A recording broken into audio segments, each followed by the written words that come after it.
Leaders of small and mid-sized organizations need to be really mindful of philosophy and tactics.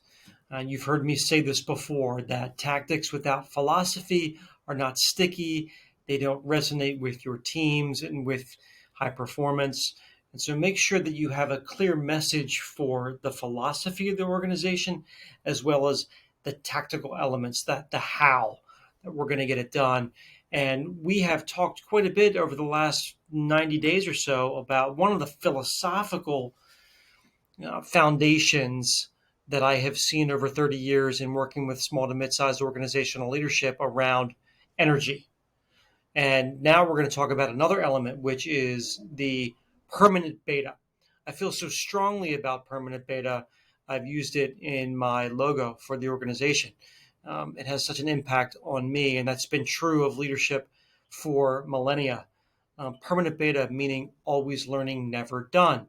Just a few things to share about how that might manifest for you as someone who is leading and managing people.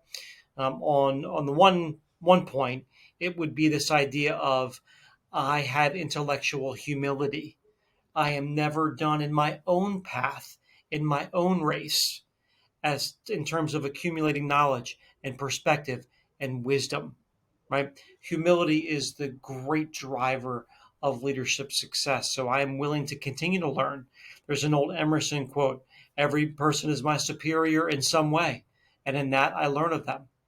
And we take that very much to heart. And I see that across great leaders that I have had the opportunity to work with. And you see it in the examples in your own life, organizationally, sports, politics, music, art, whatever it is. It's that intellectual humility, the always wanting to learn and be better.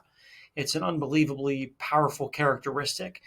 In addition, you got this idea of impermanent beta, which is the inherent grace and gratitude and humility that come with that. And in your own mind's eye, I want you to picture the best leader that you have ever worked for, or manager, and think about, did they have that level of humility and that level of gratitude in that they get to do what we do? And I think that if you look for that, you will find better, higher performing leaders who create that energy that we've talked about in previous examples. And I think the third part is finding some of your own internal virtue. For me, recently, that's been reacquainting myself with the ancient texts around Stoicism. The idea that I will willingly accept what life puts in front of me because I can't control that.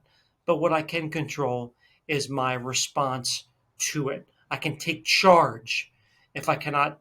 I can take charge of my response if I cannot, in fact, take control of my situations that are external. And I can be more objective in my view of that. And I can be unselfish in my action towards that. But that's your own virtue. What are the virtues that are driving you day to day? That you can be the very best that you can be in any given day as a leader of an organization.